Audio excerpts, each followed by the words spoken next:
We cannot do this without you. This is my last year as president, so I'm trying to make sure to go out with a bang, but also making sure that we can hand this over to our next chapter officers and people that are moving up in the ranks. And it's going to be a good year, you guys. So what we'll do, let's go ahead. Well, first, don't let me lose my voice. But let's go ahead and jump into the presentation. What I'm going to do is turn this back over to Grace, and she's going to let us know how the rest of the evening's going to roll. All right, everyone. So first and foremost, I would like to introduce our amazing special guest speaker tonight, L.H. Millard with Delta Faucet Company. We are so excited to have her. Collaborating on this has been so much fun. So I'm just going to tell you a little bit about Elle, and then I'm going to let Elle take it from here.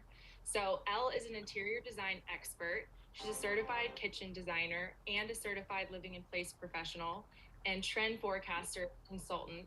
She started her career as a sculptor at the University of Arts in Philadelphia, where understanding the relationship between positive and negative space became more than a passion. She was quickly discovered by the design industry, working as a restaurant designer for national brands, where her creations increased sales of design services by 5 million in a single year. Elle was one out of 11 cast to be on HGTV's Design Star series, where she competed to host her own show. She has been published in the Washington Post, New York Times, and Wall Street Journal for her expertise in the kitchen and bath industry. Today, she presents to other design influencers in the design industry, specializing in the luxury market for decorative plumbing products. So we are very excited to have her here with us tonight. So I guess I'll get Elle rolling with a question, which is, how do trends evolve, Elle? It's so exciting, and I think all of those accolades are really fun and exciting to hear about, but one of my favorite things to talk about is that I made my wedding dress out of wax paper. So that is something that I don't always share with folks, but it kind of ties back into this kind of fun and exciting thing that we're talking about today, which is trends. So really fun topic that we're going to kick this presentation off with today, and how trends evolve and where they kind of stem from. So just looking back at how trends kind of start and where they come from over decades of looking at styles and eras of having these concepts of looking at colors and patterns and textures, but looking at trends from this concepts of style, and really looking at how they're shaping and how products really impact people's lives. A few years ago, I started looking at trends differently alongside of manufacturers, and really started to dissect the patterns of human behaviors, and started noticing that we were really neglecting a majority of people when we were developing products. And it was at the same time that the conversation of living in place and universal design and aging in place conversation was happening, which is very much a conversation that's still needed. And it was really looking at this whole conversation as a trend, which thankfully still has some longevity to it. But as this conversation is starting to shift a little bit, it's becoming more focused on this human-centric concept. And the pandemic has really created this shift for us, where we're becoming a little more focused on human decency.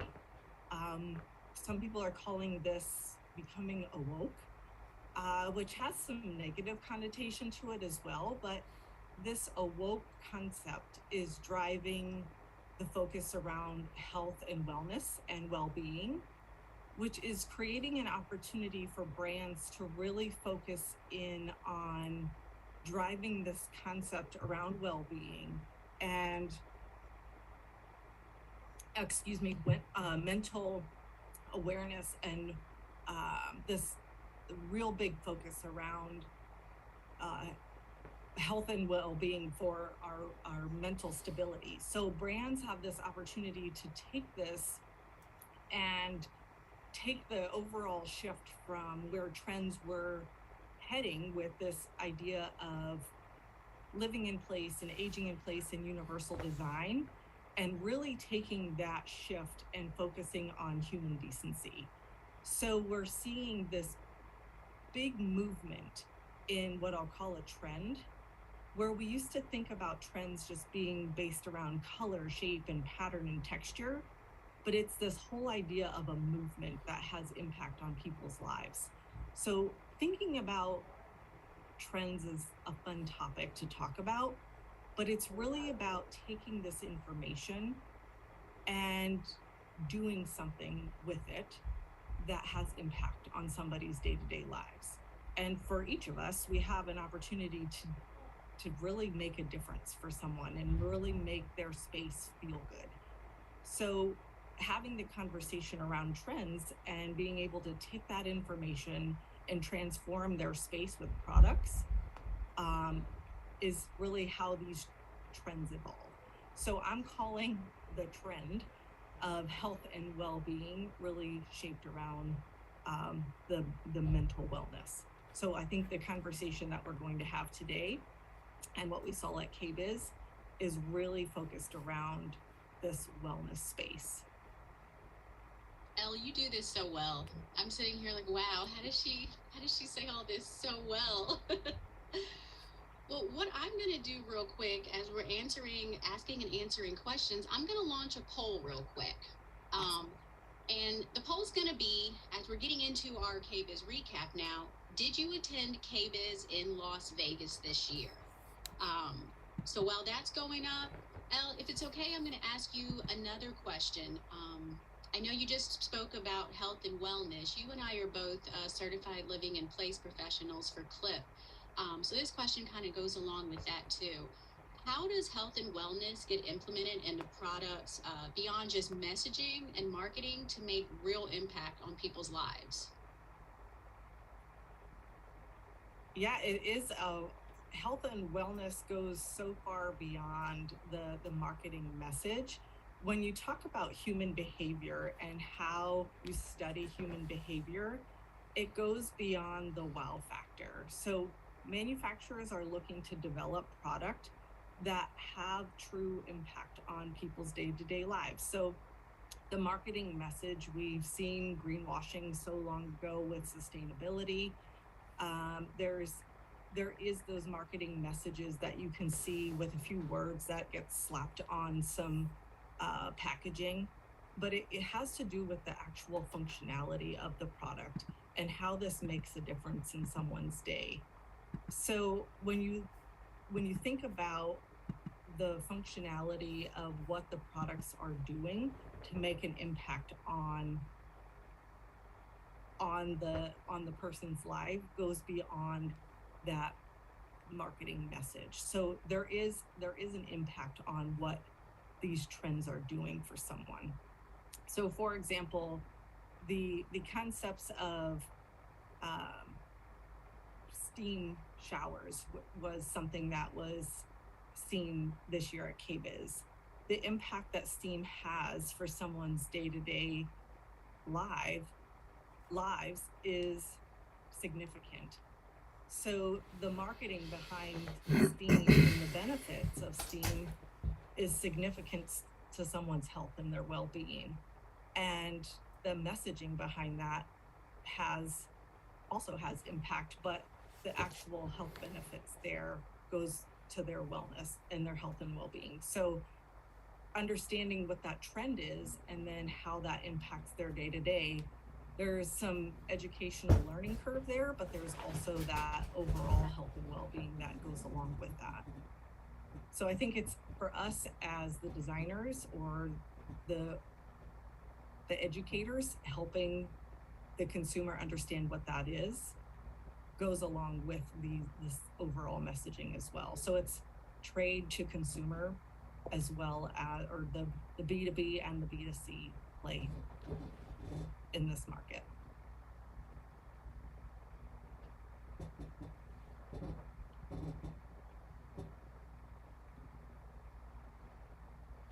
All right. So one thing that we noticed, Elle, when we were at KBIS was kind of going along with the wellness trend.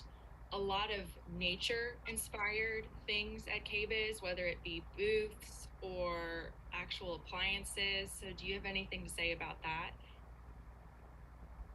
Yes, for sure. So the nature has a big impact on what we were seeing at KBIS for sure. So really seeing the trends shift from or take in nature was a big part of what we were really seeing at KBIS and implementing nature, because part of what we're humans of nature. So part of our wellness is being outdoors and being inspired by nature is a big part of that.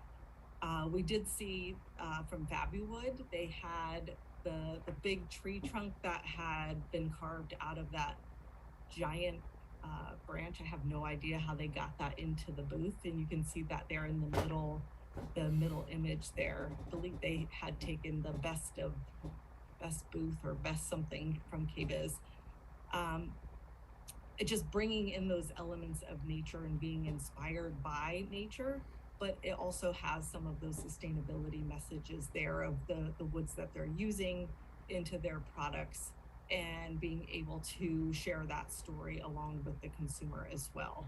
So implementing some of these natural elements into not only the marketing, but also into the products themselves. They're also from Mila. I'm not sure if we're showing that image here.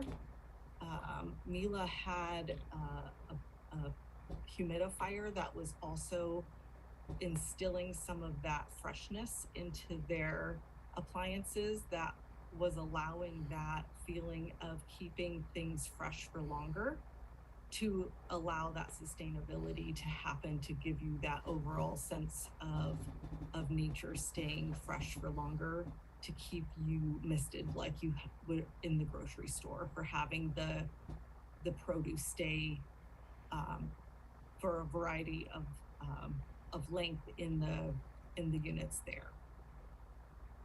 Some other elements from nature here, we have a lot of the botanicals and florals.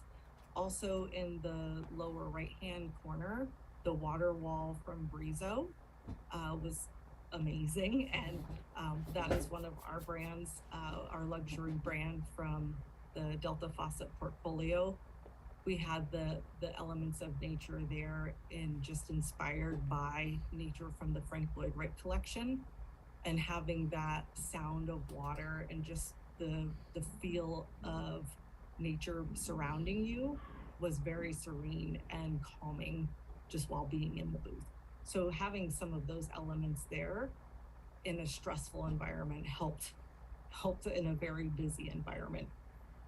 Anyone else from the board find any inspirations from nature that you saw from your trend perspective? Some of those tea candles or some of the wood knobs that were implemented into the hardware that Yes, Bellwood Keeler had a really nice like bamboo looking pole. I really liked that. we were seeing some of that in the hardware. Anything that you were touching, that physical touch, some of those harder surfaces were becoming a little softer. Yeah, definitely getting a little soft. Yeah, I noticed that a lot of the hardware, like some were even leather wrapped. All of the surfaces were a lot smoother than they have been in previous years. And I noticed way more botanicals than I did last year. Almost every single booth was playing on that, and it was really beautiful. Hey, Elle, tell us a little bit about the softer edges and curves that you saw at the show this year. So I think that is playing off of that natural element. And we've been around these really hard surfaces where we're used to being on our phones and touching these real hard tactile surfaces, that these curved elements are bringing back that feeling of nature and Ebony there sitting in the tub. It has this feeling of calmness and relaxation with these softer edges. And we'll start to see some of that texture come into play as well. But it's giving us a sense of escape from the day-to-day. And we're so used to being connected to technology that these softer edges are giving us a little bit of distance from that hard line that we're been so used to with the very modern clean edges. We still have a lot of that coming into play, but it's just becoming a little softer around the edges, incorporating those warmer wood tones that you see in that doorway there. That Jed Wed, I always say that wrong. There also was a QR code connected into that doorway. So you could scan a QR code and go into a virtual reality room through that doorway. It was like Alice in Wonderland. So the ability to connect the virtual world in through these physical worlds is also becoming part of our day-to-day. So as I'm talking through the trends in these harder surfaces, we're also incorporating the metaverse and technology into our day-to-day and thinking about this and how we're visualizing our space for the next generation as well. So even though many of us are not ready for the metaverse, this is the day-to-day of the next generation, and thinking about that space that we're playing in. The manufacturers are ready or diving into that space already. So these softer curves and these natural elements are playing into this virtual space. So I think the future is here to stay, and we'll see a lot more of this coming up in the next decade as well. All this lighting too that we'll see a lot more of this in the future as we're looking at some of these next slides. Everything is lit from the side as you interact with things. The toilet seats light up, the drawers as you open them, they're lighting up. Panels, everything has additional lighting from low voltage to the softer undertones, and we have the ability to control that with our phones and through Alexa or Google Home, however that's being controlled. We have the ability to connect that. Unless you're in Virginia and everything is being operated by the government. I'm just kidding. So what did you see this year in terms of sustainability? Because I know we saw a lot of stuff with sustainability at this KBIS this year.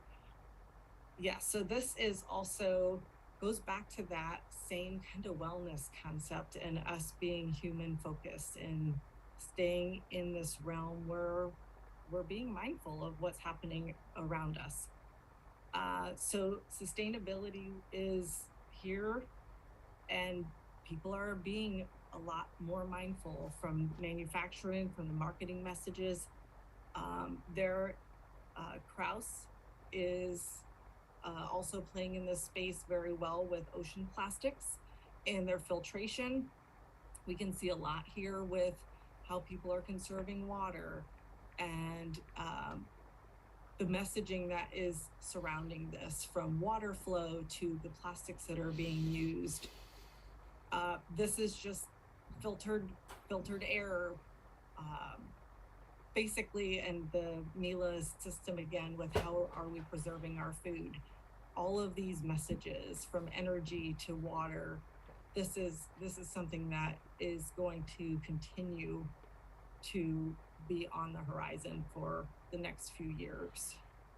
And hopefully we will get increasingly better as manufacturing continues to improve on 3D printing and ocean plastics for sure. As there's more demand for this and we demand it from our end of things, we'll see this driven on the consumer front as well. Yeah, some of these pictures, everyone, are from me. I went around and was purposely looking for sustainability for some project that I was working on here at work. So there's this small company startup called Principal, and they've developed this faucet that is powered by a pedal, like a little foot pedal or a toe kick, and it saves up to 44%. In reducing water waste. So I thought that was pretty innovative. And then Sapura is a new company that actually won the Kickstarter award for all of KBIS this year.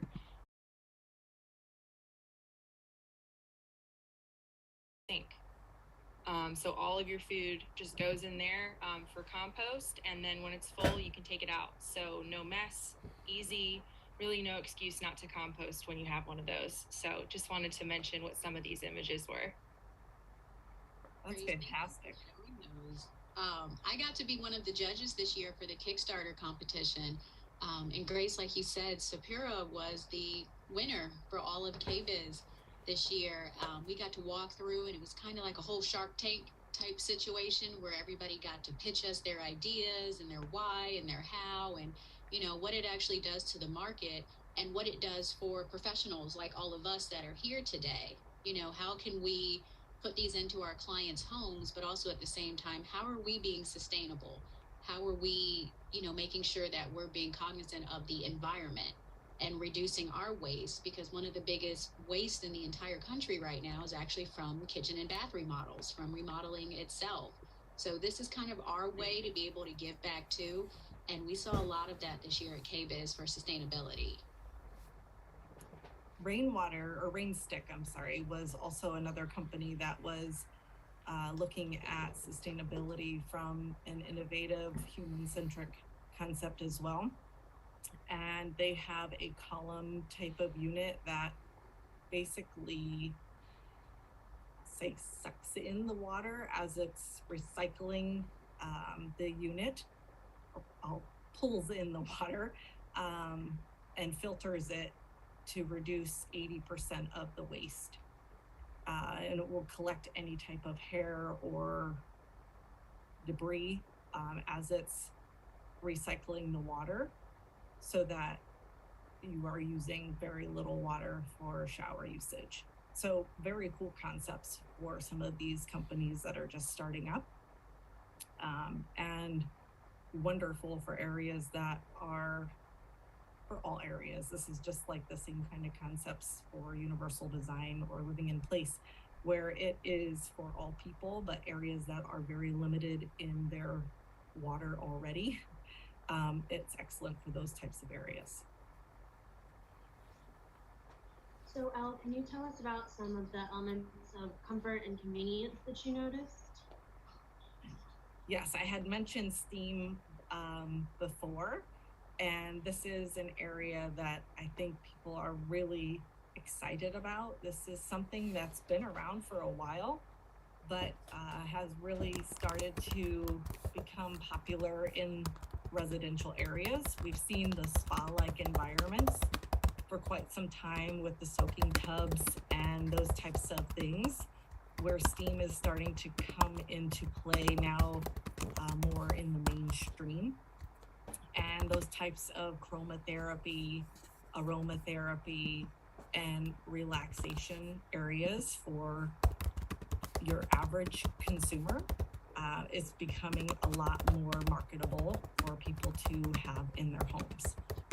So steam was something there, and we see these again with the lighting, the larger tubs, the smart tubs. You're being able to connect again with smart technology to preheat and have the ability to massage, and there's float tanks available now where you're able to have a float for 10 minutes and have what's equivalent to 2 hours worth of relaxation. So all these types of things give you the enjoyment of comfort and relaxation in some of these tubs and spa-like experiences in your own residence. This element of comfort here, this is more or less just having these ideas of convenience and less clutter within the home and keeping these lines simple. So here from Hacker, which is a German company, this was the concept of having more space where you have an induction cooktop underneath your countertop. And we've seen this many years in the European countries where they've actually embedded, everybody's been trying to embed an induction cooktop underneath a stone surface. And there's been a lot of concerns about the stone cracking, or how thin do you make that? Who manufactures that? How do you fabricate that?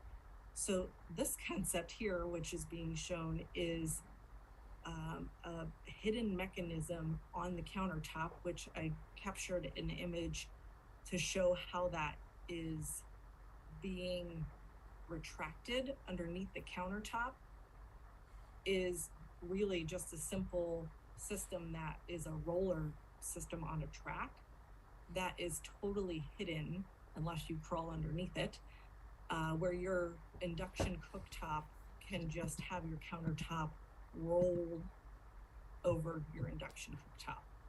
So once you're done cooking, you can just slide your countertop over and it becomes a counter stool area. So you put counter seats underneath that area. So tiny homes or smaller spaces, you could maximize your living space there, and kind of clean up your mess without worrying about cracking any type of surface there. And then these are some other convertible kind of areas that were available in the kitchen space. Some really cool options here that were from Bashi, and they were some options that had those workstation sinks that also gave you the flexibility to have a faucet that was also convertible. So you had some flexibility there with motion and a very small footprint, which was, not seeing the chat here, I'm sorry. So if people are asking questions, I can't see. Oh, just love the workstation sinks.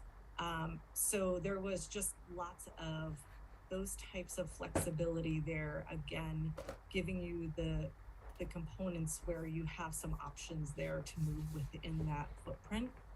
And it was, I'm gonna say almost 7 years ago now when the workstation sink really became popular. I'm gonna dare to say it changed the footprint a little bit of the work triangle in the kitchen, where we were really working with the refrigeration unit and our heating, cooking, refrigeration zone, and gave us this entertainment zone that we had some additional flexibility. And I think that this workstation sink has the ability to change that as we continue to move into the future. The larger these sinks get, the more flexibility we have to put this all in one unit. In Europe, they are already adding the cooking into that station. So we are just seeing a linear station already. So I think it's only a matter of time before we will see that here in the US. We already see refrigeration in that unit currently, but for right now, which brings me to this lovely piece, which was part of the Kraus booth. And you can have filtered water and you could have coffee all out of the same unit, or you could have beer, or you could have wine. So you could have your option there to have filtered water, regular water, or you could get yourself some beer. So they had coffee set up in the Kraus booth, which was pretty awesome. So this was very entertaining and quite loved at the booth. And there is no concerns with the way that is piped. So again, this was convenience, and also people staying at home and thinking about how they're living in their space. So a lot of people paying attention to how this is benefiting the actual products of what people are using in their day-to-day. And the 50. Yeah. Oh, sorry. I'll go ahead. Oh, that's good. I just saw Ebony responding to 54-inch on the sink, I'm assuming. Yeah, I waited for coffee at the Kraus booth. It was so cool. They had a huge crowd, everybody that wasn't there around that booth waiting, just because it was one of the coolest things to see coffee coming out. You just didn't expect it. So it was a really cool spectacle. I have a question, Elle, that has to do with colors. So we noticed a lot of really bold colors and textures. And so I just wanted to ask a little bit more about that. What trends did you see in that area? Yeah, I was really surprised to see all the pink, and I thought it was really cool. And you could see, I believe it was Peach Blow. I think I'm saying it right, from Kohler, which was that, and the Spring Green. A lot of pastels, which was a cool surprise. Like, I always love the really fun, brightly colored yellows and oranges and reds that we're seeing in the appliances. You know, Blue Star, there was a lot of cool things that have happened for years in the appliance world as far as kind of bold punches of color. Thermador, Bosch, they've all had fun colors on the appliances. But these muted pinks was a surprise. I mean, there was many of them. These concrete tubs. I mean, it's called a durable, right? So we see anything that's in a durable means it's going to be around for 10 years or more. That's usually how the trend is dictated.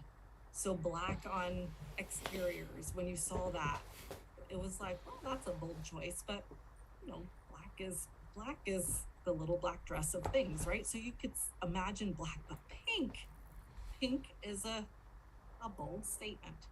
So that's an interesting choice of colors, but I think it's awesome. And it's so sophisticated on how it was done and presented that it wasn't Eastery pink. It wasn't like a baby pink. It was classy with some attitude and some sass. Like, yeah, done. I've heard a couple of different people say different things, like, why would you cook in your closet? I don't know, but I thought it was very fun and edgy and bold, but super sexy and sophisticated as well. So I don't know, but it also had this escape. So in another vignette, it felt like you were on vacation. So this goes back to that whole like mental well-being in your home. You felt like you had this escape, and it's very calming and relaxing. So depending on the personality of the client, I think like she's awesome and always does a great job with the booth. And the green too. So we saw a lot of the greens in kitchens. Pink was a surprise. I saw a lot of black. A lot in the European side when we went over into that global connect area. There was a lot of the warmer tones of the wood tones and a lot of black kitchens there. So one thing I did notice was the white kitchen. I wouldn't say is dead, but it's kind of taken a little back seat. So that's kind of been around for a long time, and it's kind of given its little sister a heads up. It's given color a chance to say hello. So I think it's time that we've had the stranger colors have gotten a new horizon to give its time. Yeah, I only noticed 3 white kitchens in all of KBIS that were like all white with some other elements, but I noticed that white or cream was used more as an accent than the center stage in most cabinetry. And I loved this GE booth because not only was the pink and the orange obviously are very bright and vibrant, but it's high gloss. So I just thought that that particular booth with the crazy like zebra quartz, it just was amazing in person. It was so eye catching. It was such a relief and a breath of fresh air to see something fun in the kitchen again. So that was just my 2 cents on those images. I really enjoyed them. And perhaps no one would ever really put that in their real kitchen, but perhaps they would. So I don't know. I'm thinking about it. And then the monogram booth, I'm sure you all know Richard, being that he's from your area, so always a class act. And going back to that softer, more of those opulent, rich feelings and those textures. He always incorporates leather into the space. And those feelings here give you that warmth and that hug or that smile. I always feel that in the monogram booth, and incredibly done. But the monogram booth is always very well thought out from an experiential standpoint. So this is touched from every sense of the way that you walk into the booth and you experience the rope as though you are into a VIP club. So this feels elite from the second you walk into the space to the way you grab the handles on the refrigeration units. It is about the experience of cooking. Your senses are encapsulated here from the minute you walk by. So he has the ability to grab your whole self here. And I think this is the importance of what design is really about, how we translate this information and do something with it. And that is where I talk about how you take a trend and turn it into a product. And he's able to do that with the whole space, and has also created a product line with Monogram. But being able to take this idea of experiential design and create that within his products as well. So I would say his trend is experiential design, and not everybody has that ability to do that, but he captures it every year. And this is that these are these colors too that really were standout. I thought this was very cool that Fuller did a voting process on the colors of the years, from when they had launched different types of toilets, from their most popular colors, and then they brought them back over the decades and then had folks vote on them. So peach blow and spring green were those that were chosen to be brought back for the colors. I know that avocado green still a favorite, but I just think color in general is so cool. So as the trends evolve, they don't just change overnight, right? So we go from like a cozy modern, a clean modern to a cozy modern. So it's still modern. Last year we saw lots of reading in this texture. This year, same thing. The reading is just curved. Those curves are just softening. And you can see that here on those lines, even on the little texture on those ridges. Last year they were square, this year they're rounded, but we still have that same linear texture. And that will probably remain for the next few years. Maybe they'll have some divots in them next year, but we'll see that evolve over the next couple of years. We'll still have that linear pattern. It will just slowly change form. I can't imagine pictures are in a white bathroom.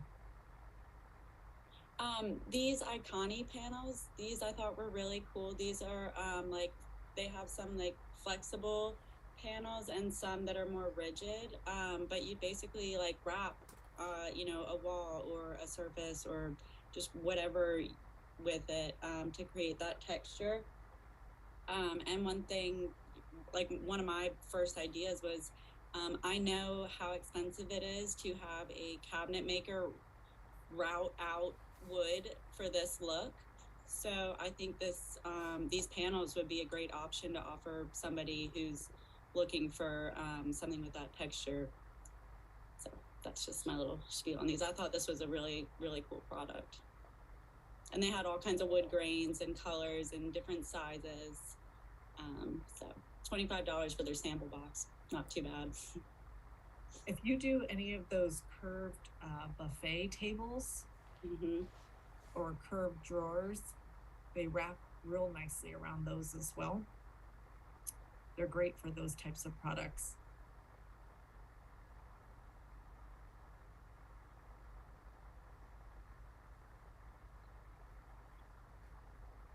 So what are some products that you notice that can help use to help us relax?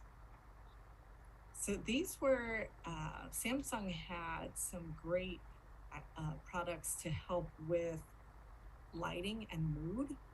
So this was products that you could change the colors based upon your mood with LED panels. So this was pretty awesome, and color changing anything is appealing, especially to designers, when you can change the colors of something that you're looking to alter or change your mind. But for folks that are looking to have options to just change things in general, this is something that is appealing. So they have these color changing panel options that were reflective upon your mood. So this is something that was just a new approach again to that mental wellness and zoning in on that human decency, paying attention. And I think that's important that people know that you care about them. It goes kind of back to that whole experiential thing that says we're listening.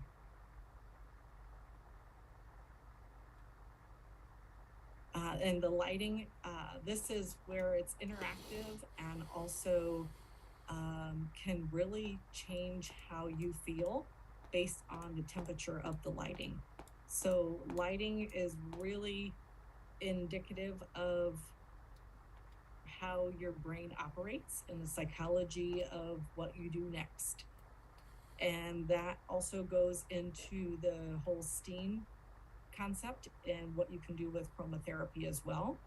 So it can change your appetite. It can set you in a whole different mood, a whole ring of fire. I mean, there is a whole theory on what lighting does to your brain and how you function throughout the day. So how you interact with these drawers, from the hardware to your artwork, all types of things, and then back to that Kohler tub on how you relax as well. So are there any products that you found that, you know, can be incorporated with these trends that can help you breathe better, especially because COVID has been such a hot topic in our late market? So Brondell had these air filtration system. They also, what's today? Today's the last day. I think you could get 10% off or 20% off. I should put a link in here for a coupon if anybody wanted the coupon to getting some of these systems, but affordable, systems that would kill viruses in the air, including COVID, that basically were smaller systems that filtered the air, but you also had water filtration systems. And this was something that, people are messaging, and nobody really thought about this before. It's also HVAC systems. When you're cooking, how are you venting your air, or how are you circulating your air from downdrafts? All of those types of things were about clean air quality, water quality, and making sure that we're focusing in on that. The chlorine that goes into your skin when you're bathing, paying attention to all of these things is really focused on our wellness, and to make sure that we're not getting greenwashed like we had been when it was LEED certified. There was so much information out there that you didn't know whether you were buying products that were FSC certified with wood, or if you had certain types of chemicals in them. So it's the same types of things that are happening with our wellness and mental well-being as well. You don't know if your alarm clock should be set to the blue light or the red light, or if your kids are going to be smarter if they're this way or that way. So it's just trying to make sure you have the correct information and you're not being greenwashed. And then last but not least is the aromatherapy, and making sure that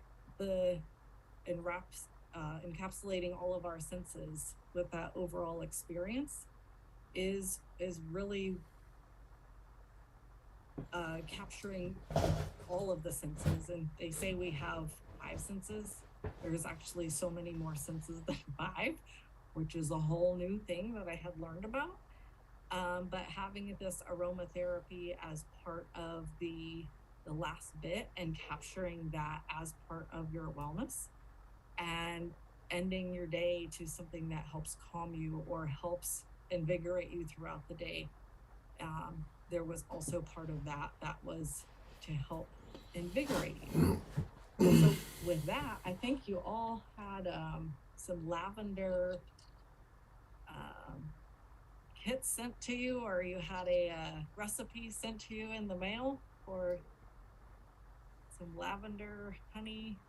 Yes, we had two lavender cocktails, one with vodka, and then a mule with lavender too. And then I had a mint julep mocktail that had mint instead of lavender. So all different types of herbs.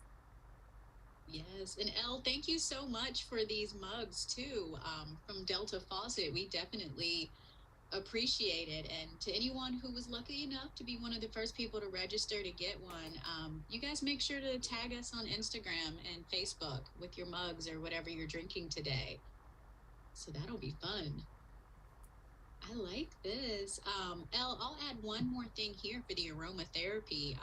During the Kickstarter judging, there was a shower head company called Hai, Hai, and their slogan is "Get High," which I thought was really cool, just because it's the invigorating aromatherapy of being in the shower, that your shower head also connects to your smartphone, to, for sustainability, to tell you how much water that you're using and how you can, not use so much. But there was also the aromatherapy that's incorporated into the shower head itself.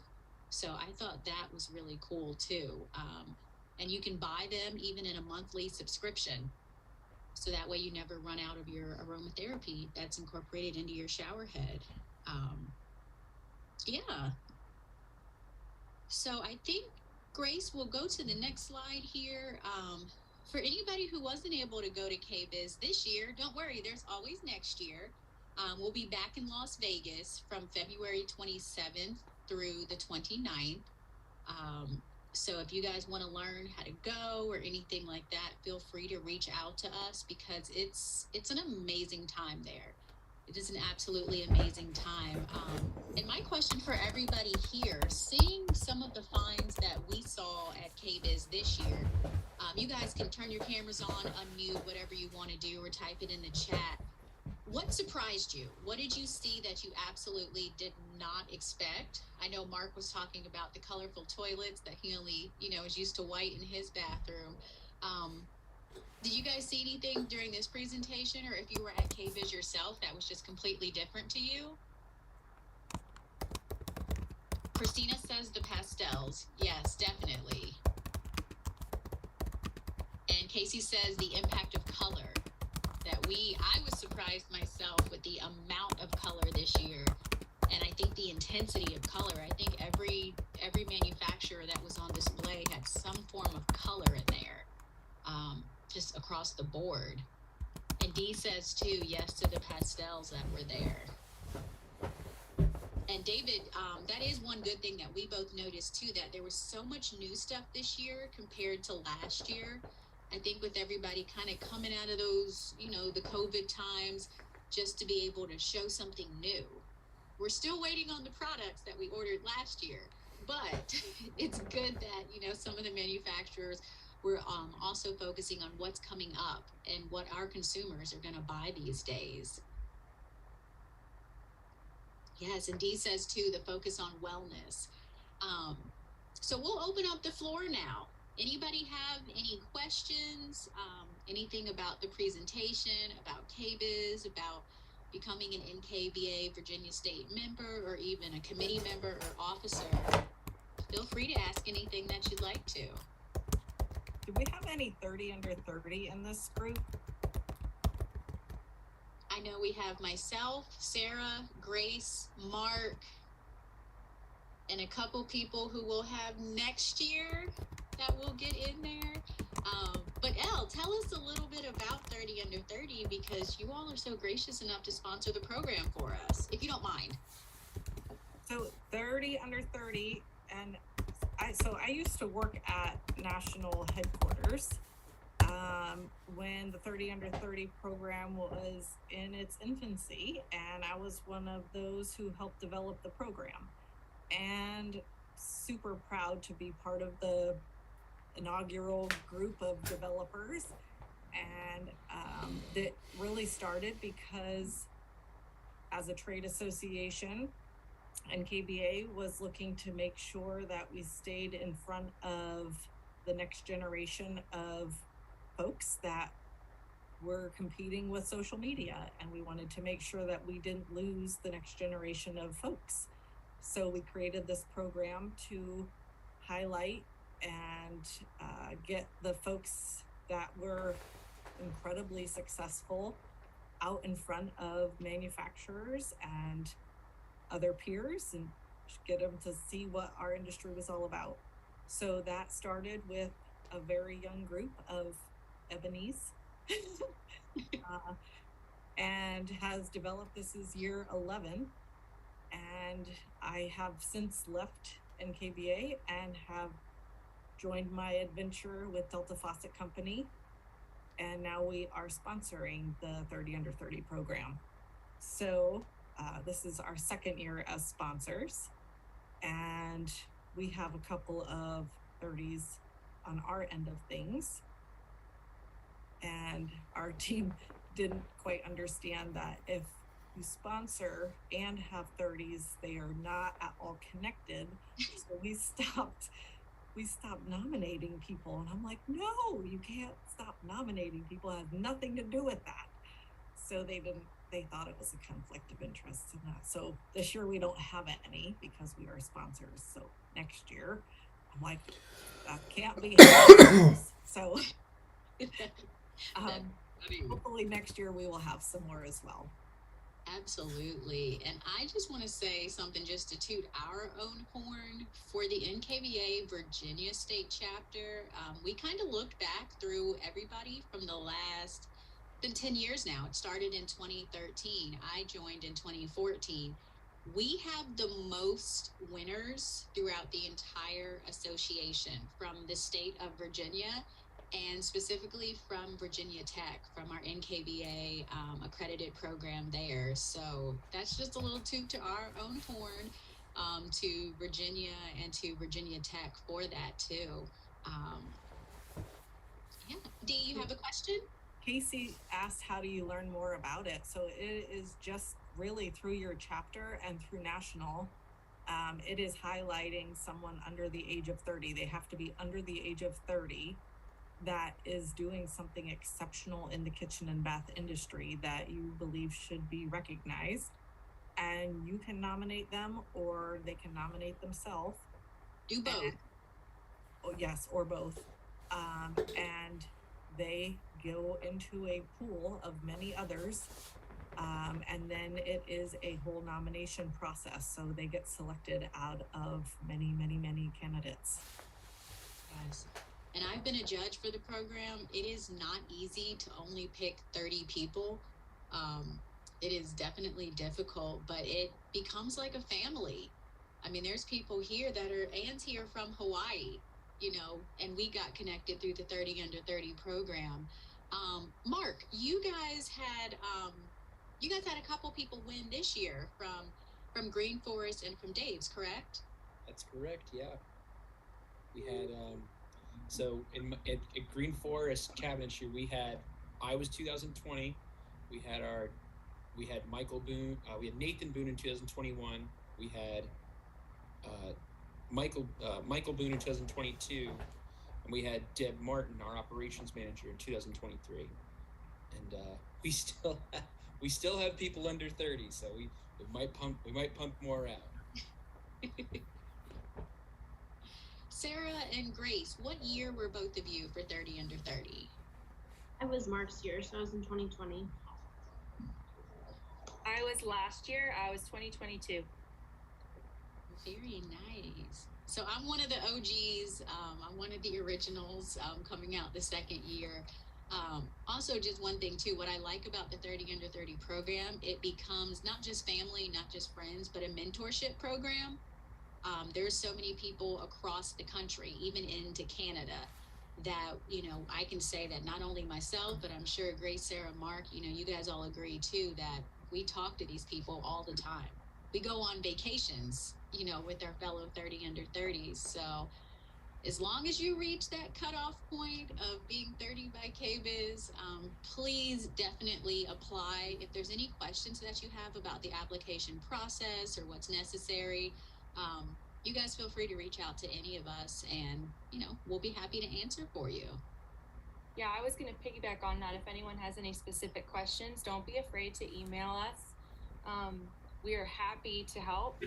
And also, don't be afraid to apply if you're 29, because I just missed the cutoff. I was 29 when I applied and when I was selected. So don't be afraid if you are right at the end either. You're not going to get any younger. Nope. Exactly. Absolutely. Anybody have any other questions about anything NKBA related, kitchen and bath related, about the presentation, about L 30 under 30? Any questions, comments? Yes, Jeanette, we are petitioning for a 60 over 60 group. We have that too. I don't want to give you all the secrets, but because I'm in the Indiana state chapter and I'm running for my own competition because I am part of our Indiana board, but there is a little competition going on. Do you know about that for your chapter? This 60th anniversary?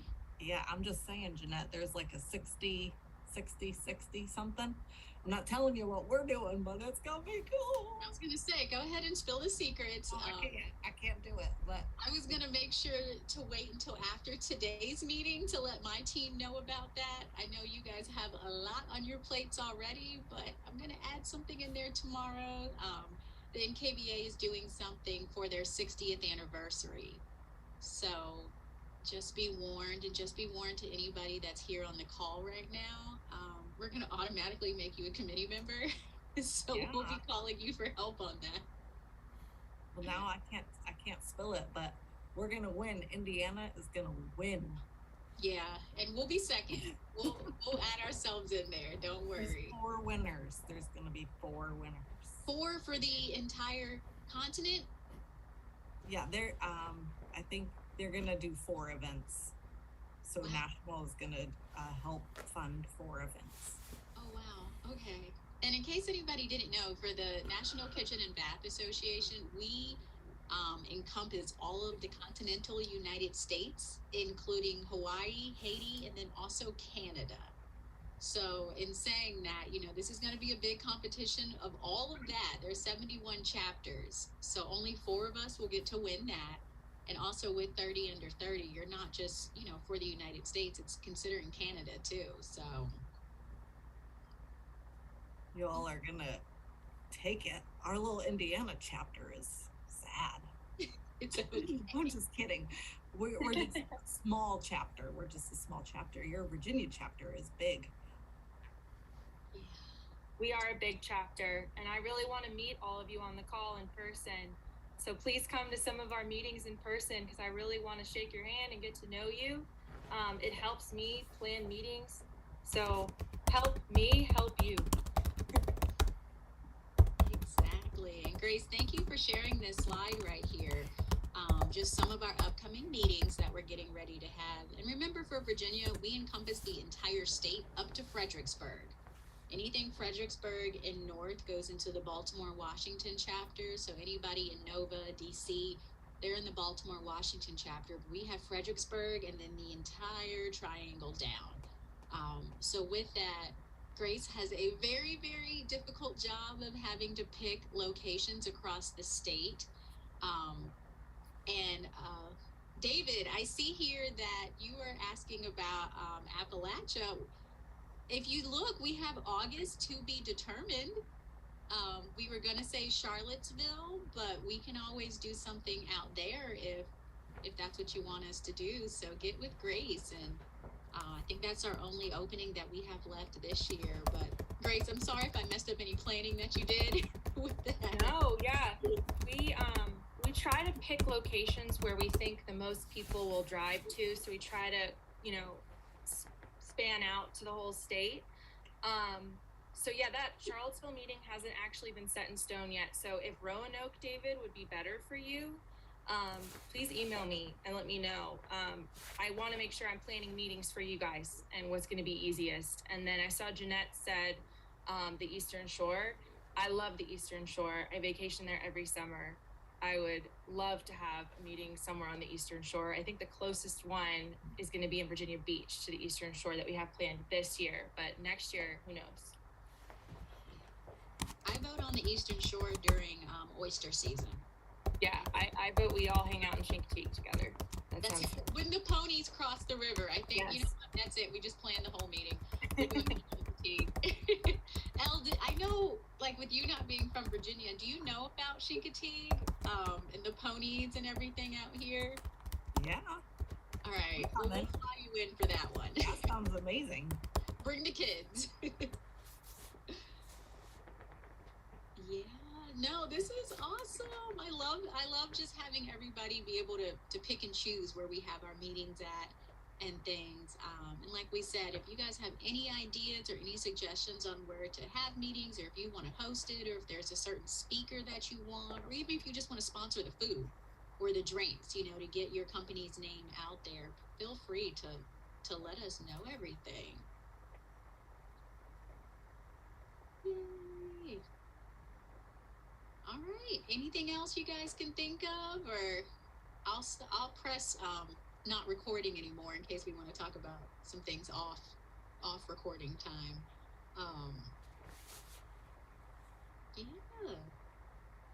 Yeah, thank you, Elle, for joining us. All of your expertise, the way that you explain trends, it just transcends anything I ever thought. I tend to look at the practical, like, okay, this color is in, but you take it to a whole new level, and it makes so much more sense because trends do take a while to kind of float into the industry. So I really appreciate you taking the time to sit here with us tonight and talk with our chapter about this. Thank you for having me. I'm so excited to see everybody, and good to see some of you in person.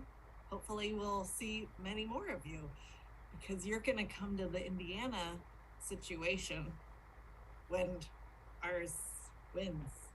Elle, that's actually a really good idea. I think it's easier if we just go to you versus doing the work to come to us.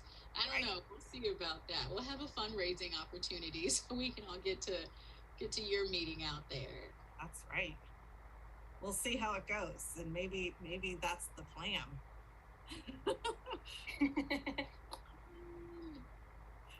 All right. Well, I'm going to leave the meeting open. That way, if anybody wants to stay, anybody wants to chat, we'll make sure to do so. What I'm going to do is go ahead and stop recording. That way, we can just have fun. Tell us what you're drinking, how everything with your Moscow Mule went, since it's been about an hour. So I'm going to go ahead and stop recording, and then you guys feel free to say exactly what you want to say. Recording stopped. All right. Now it's official. Oh, I have to say I love your outfit. Your outfit in that chair is making me so jealous.